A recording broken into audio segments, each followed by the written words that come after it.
ஏன்னா இந்த பலகீனத்தில் ஒரு பையன் பாதிக்கப்பட்டுட்டான்னா படிக்கும்போது அவன் ஒரு பையன் இந்த நண்பர்கள் சேர்க்கையால் இந்த தவறு செய்ய ஆரம்பித்து இந்த சின்னத்தில் வந்ததுக்கப்புறம் பார்த்தீங்கன்னா அந்த பையன் எந்த அளவுலாம் கெட்டுச்சேவர் ஆகுறாங்கிறத பார்க்கும்போது படிக்கும்போது அவனுடைய சாதனைகள் எந்த அளவுக்கு வீணாகுது அப்படிங்கிறத ஒரு ஸ்டேஜும், திருமணம் பண்ணக்கூடிய பையன் படித்து முடிச்சுட்டு ஒரு வேலைக்கு போய் ஒரு நல்ல உயர்ந்த பதவிக்கு வந்து திருமணம் பண்ணக்கூடிய பையன் திருமணமே பண்ண முடியாமல் தன்னுடைய வாழ்க்கையவே வீணடித்து அப்பா அம்மா அந்த பையனை தங்கமான பையன், என் பையன் உத்தமன், தப்பே செய்யாதவன், யோக்கியம், அற்புதமான நல்ல முறையில் வளர்ந்து ஆளாகி வந்திருக்கிறான் அப்படின்னு சொல்லி பெத்த தாய் தப்பனார் நினச்சிட்டு இருக்கிற நேரத்தில் அவனுடைய வாழ்க்கையை அவன் சின்ன பண்ணப்படுத்தி நண்பர்கள் சேர்க்கையால் அவன் வாழ்க்கையை குட்டிச்சவர் பண்ணி அவங்க அப்பாவை திருமணம் பண்ணணும் அப்படிங்கிற ஆதங்கத்தில் இருக்கும்போது அந்த பையன் ஓடி ஒளிஞ்சிக்கிட்டு தன் தலையிலேயே மண்ணை மாறி போட்டுக்கிற நிகழ்ச்சிகள் அதிகபட்சமாக இருக்கிறது.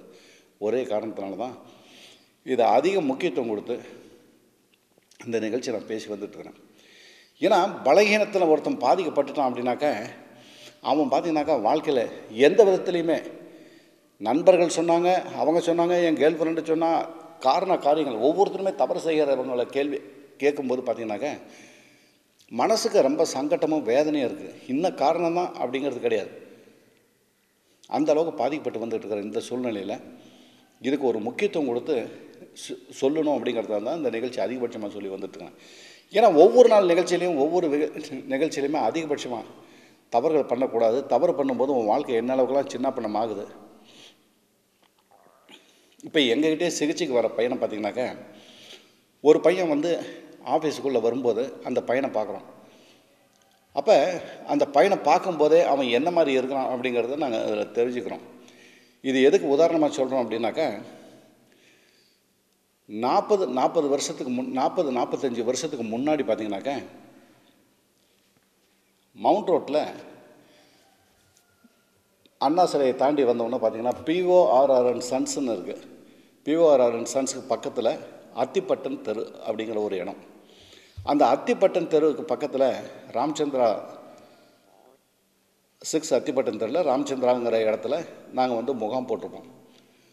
45 வருஷத்துக்கு முன்னாடி நடந்த நிகழ்ச்சி நான் இப்போ உங்களுக்கு சொல்கிறேன். அப்போ அந்த சிகிச்சை பண்ணிட்டு வந்துட்டு இருக்கும்போது அப்போ சென்னை மாகாணத்தில் 6 நாள் நாங்கள் தங்கி முகாம் பண்ணி சிகிச்சை பண்ணிகிட்டு இருப்போம். அந்த மாதிரி சிகிச்சை பண்ணிகிட்டு இருக்கும்போது என்னுடைய தகப்பனார், அவருக்கு உதவியாக நான், இன்னும் 3 பேர், மொத்தம் 4 பேர் நாங்கள் அவருக்கு உதவியாக வந்துட்டுருப்போம்.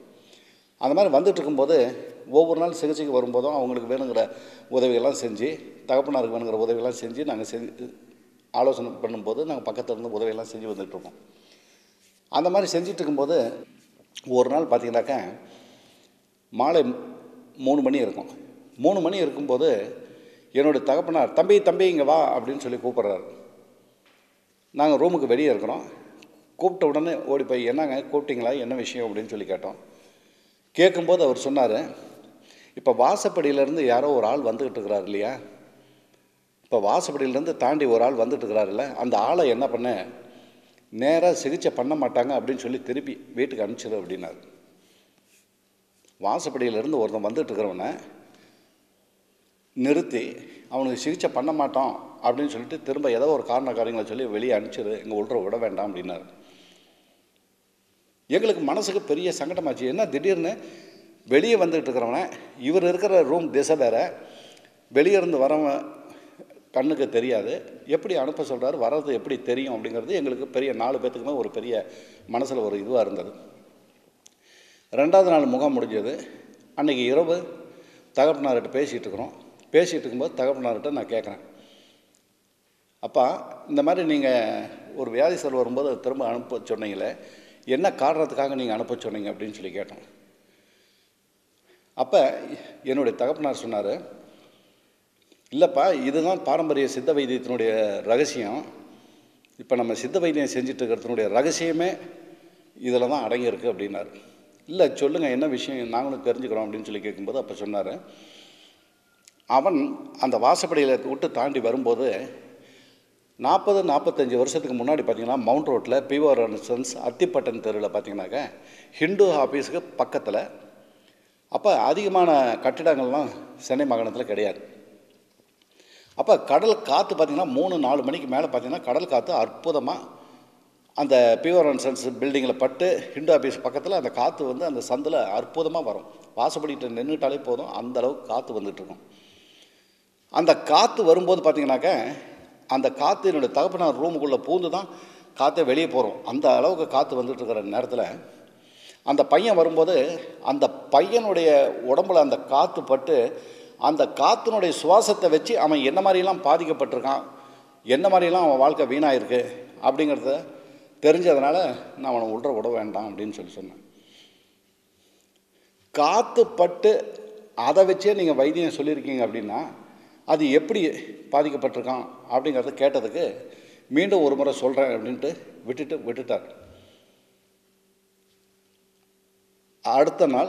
அதுக்கு அடுத்த நாள் அந்த பையன் அதே மாதிரி மாலையில் செங்கல்பட்டுலேருந்து வரான். அந்த பையன்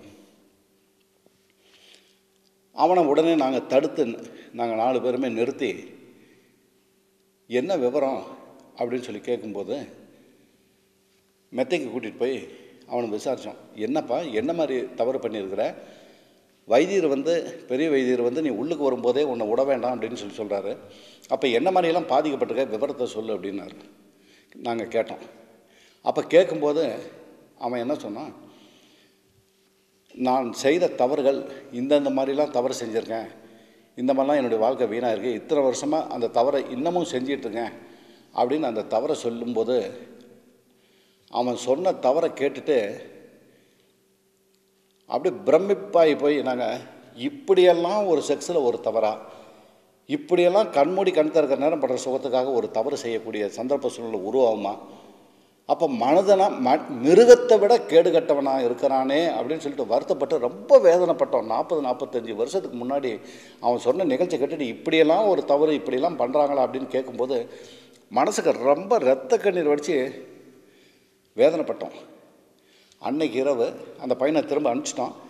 அன்னைக்கு இரவு வந்து தகப்பனார்கிட்ட கேட்கும்போது தகப்பனார் அந்த பையன் என்ன எங்ககிட்ட சொன்னானோ அதை அவர் நேரில் இருந்து கேட்டுக்கிட்டு இருந்த மாதிரி அவன் இந்த மாதிரியெல்லாம் தவறு செஞ்சுருப்பான், இந்த மாதிரிலாம் அவன் உடம்பு பாதிக்கப்பட்டிருக்கான், அவனுடைய ரத்தத்தில் இந்த மாதிரியெல்லாம் அந்த கிருமிகள் கலந்துருக்கும், அதனால தான் இந்த மாதிரி பாதிக்கப்பட்டிருக்கான், அவன் உடம்புல அதை காற்றுப்பட்டு வரும்போது அவன் இந்த மாதிரி பாதிக்கப்பட்டிருக்காங்கிற விவரத்தை எங்கிட்ட தகப்பனார் சொல்லும்போது நாங்கள் 4 பேருமே என்ன பண்ணோம், சாஸ்தாங்கமாக அவர் காலில் விழுந்து கும்பிட்டோம். என்ன காரணம் அப்படின்னா அந்த பையனை சந்திக்காமல் அவன் உடம்புல பட்ட காற்றினுடைய சுவாசத்தை வச்சு அவர் சொல்லியிருக்காரு அப்படின்னா அப்போ எந்த அளவு கைத்தேர்ந்த ஒரு சித்த வைத்தியராக இருந்திருந்தால் அவர் இந்த நிகழ்ச்சியை சொல்ல முடியும். உண்மையாலுமே நாங்கள் 4 பேருமே அன்றைக்கி ரொம்ப மகிழ்ச்சி அடைஞ்சோம். இந்த மாதிரி ஒரு சித்த வைத்தியத்தில் இந்த மாதிரிலாம் கண்டுபிடிக்க முடியுமா அப்படின்னு சொல்லி. இது எதுக்காக நான் இந்த நிகழ்ச்சி சொல்ல வரேன் அப்படின்னாக்க, ஒரு மனிதன் மேலே காற்றுப்பட்டு அவன் இந்த மாதிரிலாம் தவறு செஞ்சுருக்கான், இந்த மாதிரிலாம் பாதிக்கப்பட்டிருக்கான், அவன் உடம்பு இந்த அளவுக்குலாம் வீணாக போச்சு, அவன் எதுக்குமே வாழ தகுதி இல்லை அப்படின்னு அவன் மேலே காற்று பட்டதை வச்சே அவர் வைத்தியம் சொல்லும்போது